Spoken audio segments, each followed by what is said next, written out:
Entra em vigor neste mês de junho a Lei 12.965, apelidada de Marco Civil da Internet, que regula os serviços de acesso e conteúdo da internet no Brasil. Bem, sobre este assunto nós vamos conversar agora com o desembargador Ney Widmann Neto. Bem-vindo, prazer em recebê-lo aqui no nosso programa. Olha, e falar de um assunto que é de grande interesse dos nossos telespectadores e que causa muitas dúvidas, e essa lei agora certamente virá a tratar desse assunto e dar maior segurança à nossa privacidade, que é o que todos queremos. Exatamente, Vera. A lei, na verdade, ela regulou questões atinentes ao uso da internet do Brasil que já eram tratadas e conhecidas até pelo Poder Judiciário. Muitas questões que agora estão no texto da lei consolidaram entendimentos e interpretações que já eram observados, em casos judiciais. A lei traz basicamente dois princípios fundamentais, que são o do respeito à liberdade de expressão e também a proteção à privacidade. Sempre nas decisões, os operadores terão que lidar com esses dois valores que às vezes se colocam em oposição. Quando o senhor fala em liberdade de expressão, somente através de uma ordem judicial, então, estes acessos poderão ser revelados a terceiros. É isso? É uma observação muito importante que tu fazes, Vera. Exatamente este é um dos aspectos nos quais a lei ela modificou o modo como o assunto era tratado pelos tribunais. Antes da lei, bastava que a pessoa notificasse o site, o provedor de conteúdo da internet, pedindo a remoção de alguma publicação, de algum conteúdo que ela considerasse ofensivo. Agora, com a nova lei, é necessário que a pessoa faça esse pedido ao juiz. E o juiz que vai fazer uma avaliação criteriosa quanto ao interesse da coletividade nessa informação. Se aquela informação for socialmente relevante, o direito da intimidade da pessoa cederá diante da liberdade comunicativa. Então, agora é preciso fazer o pedido ao juiz para a remoção do conteúdo, o que até agora não era necessário. Mas a lei tem uma exceção, que é com relação à publicação de vídeos e imagens, fotografias de atos sexuais ou de nudez.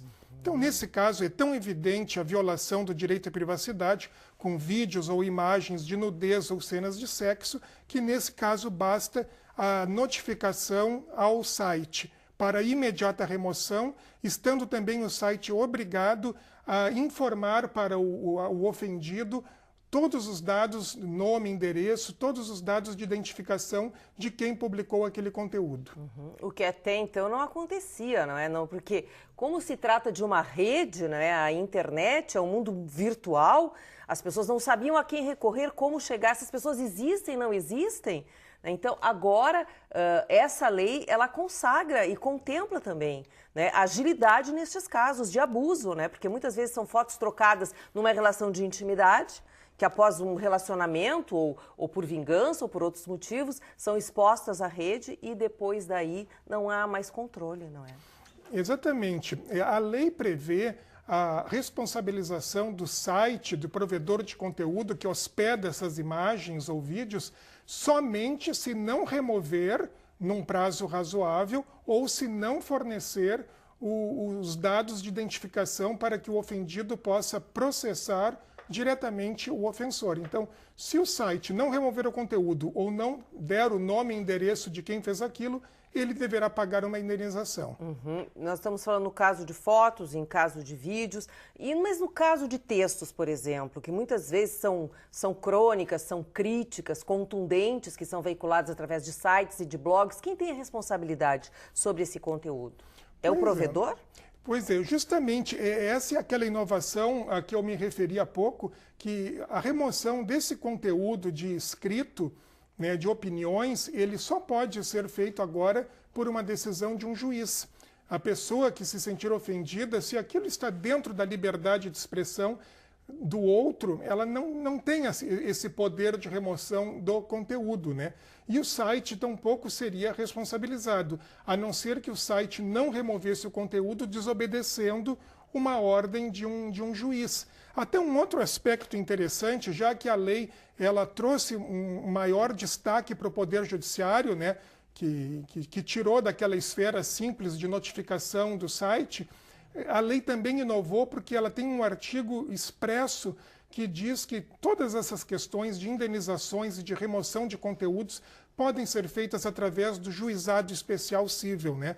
Para que não haja dúvida alguma a respeito do procedimento, a parte pode, até mesmo sem advogado, em nome próprio, entrar com esses pedidos no juizado especial cível, que era conhecido como juizado de pequenas causas antigamente, formulando esses encaminhamentos. Agora, a lei é nova, quer dizer, vai entrar em vigor, está entrando agora no mês de junho. Nós estamos falando aqui em primeiras impressões. Pode mudar no decorrer? O senhor acha que pode haver alguma alteração futura ainda, alguma adequação necessária? Bem, a própria lei, ela refere que está previsto a criação de uma outra lei complementar que vai regular essa lei a respeito da proteção dos direitos autorais.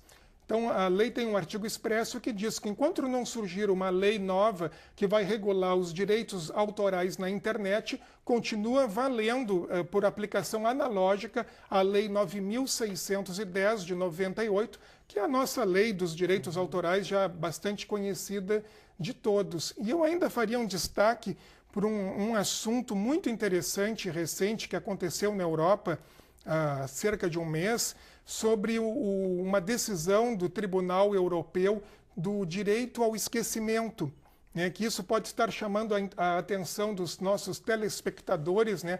A lei que nós hoje tratamos, a Lei 12.965, o nosso Marco Civil da Internet não trata desse assunto, né? Esse direito ao esquecimento, que foi uma decisão do Tribunal Europeu que obrigou o Google a remover do seu mecanismo de busca o nome das pessoas que não querem ser reveladas certas associações. Ser lembradas, não é? Ser lembradas. Fatos do passado.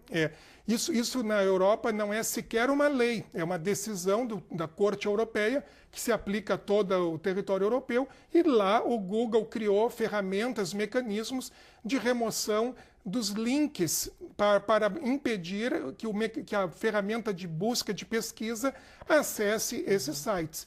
Esse benefício, essa jurisprudência, ela não se aplica, por enquanto, ao Brasil. Mas é algo que pode ser construído, né, por interpretação. Se alguém no Brasil se sentir também prejudicado.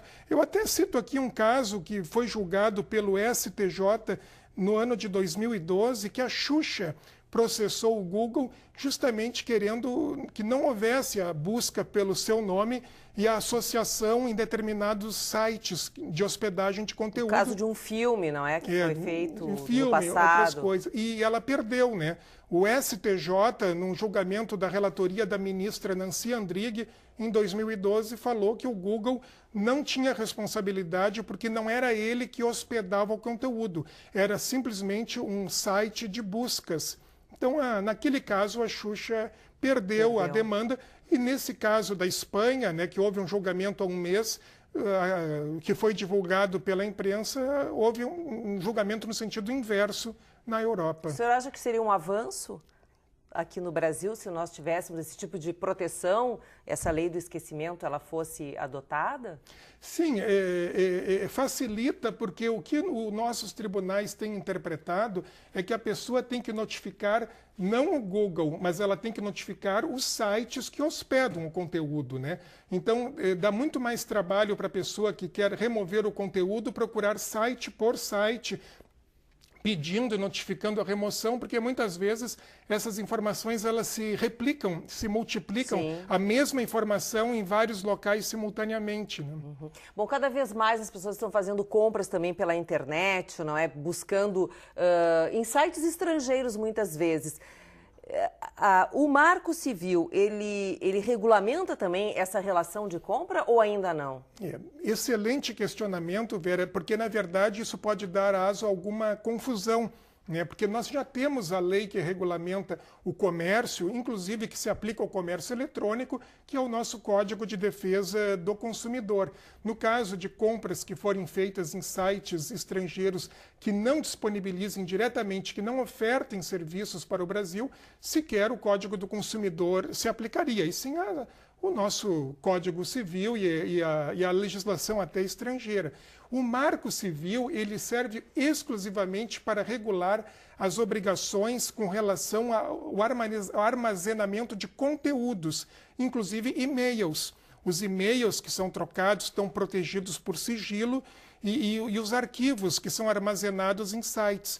Mas esta Lei 12.965 não regula o comércio eletrônico, senão exclusivamente os dados que são disponibilizados e armazenados pelos sites, até os dados da troca, né, da compra e venda, o comércio eletrônico, sim, só as informações de conteúdo, mas as relações de compra e venda, essa lei ela não se aplica.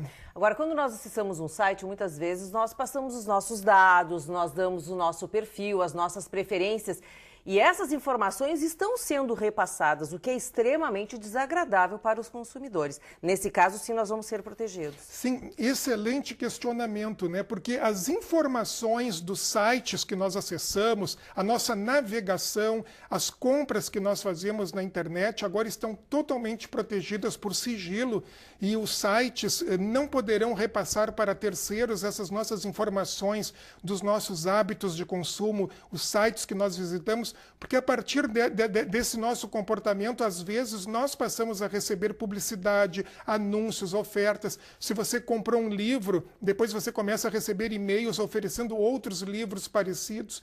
Tudo isso agora está proibido por essa lei, com exceção se nós tivermos previamente autorizado, né? Perfeito. Então, os sites eles vão ter que nos enviar um questionário perguntando se nós autorizamos o uso das nossas informações para essa finalidade, para recebermos ofertas. Se nós não autorizarmos expressamente, isso significará uma violação da nossa privacidade, sujeito, inclusive, a punições, a multas, a indenizações, por violação da nossa privacidade. É muito bem-vinda essa lei, certamente, porque muitas vezes é até comercializado. Esse tipo de informação é repassado, é comercializado e não se tem mais sossego. É bem como o senhor colocou. Se faz uma compra e a partir dali nós somos bombardeados com novas ofertas quando não estamos disponíveis e nem querendo ser incomodados. O senhor tem mais alguma consideração a fazer a respeito dessa lei, a sua expectativa a partir de agora?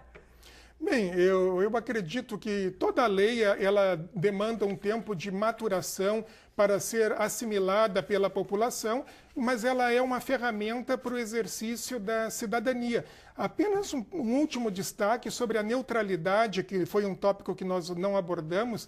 Essa lei ela também consagrou o direito da neutralidade, que todos os sites de navegação eles terão que garantir o acesso do usuário a todos os sites com igualdade de banda, né? Que não vai poder haver favorecimento de bandas dependendo do conteúdo que a pessoa acessar. Então, até a própria neutralidade da rede essa lei assegurou. Tá certo. Olha, um prazer recebê-lo aqui no programa Justiça Gaúcha. Até uma próxima oportunidade. Hoje nós conversamos com o desembargador Ney Widmann Neto. O programa Justiça Gaúcha de hoje fica por aqui. E se você quer mandar uma mensagem para a nossa produção, o nosso e-mail é imprensa@tj.rs.gov.br. Muito obrigada pela sua atenção e até o nosso próximo programa.